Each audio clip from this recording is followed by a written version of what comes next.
አንድ ሷሊህ ዘንድ አንድ ደረሳቸው መጣ ይባላል።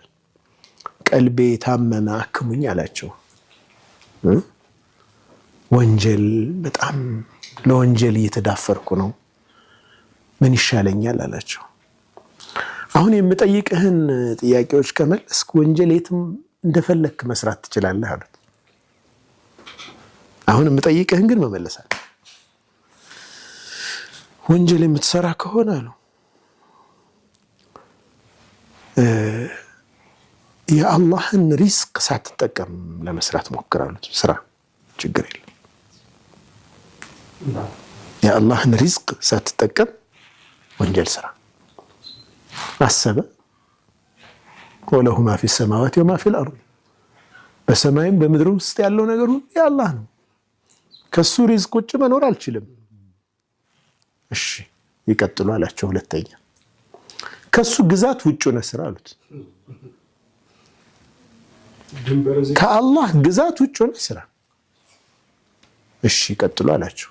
ይሄ ያከሙት ነው። አሁን ቀልቡ ላይ ቴራፒ ነው።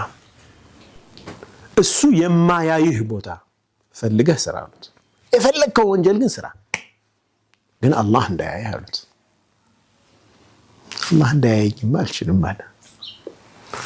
ጠይብ እንዲህ ከሆነ መለከል መውት ሲመጣ አልሞትም በል። ይህንን አልሞትም ብለህ መቅረት መቻል የምትችል ከሆነ ወንጀል ስራ እንደፈለግክ ስራ። አይ እሱንማ አልችልም አላቸው።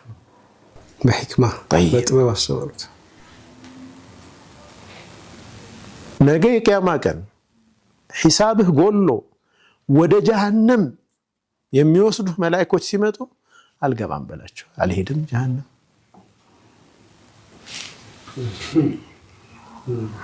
ማን ይህንን ማን መቃወም ይችላል?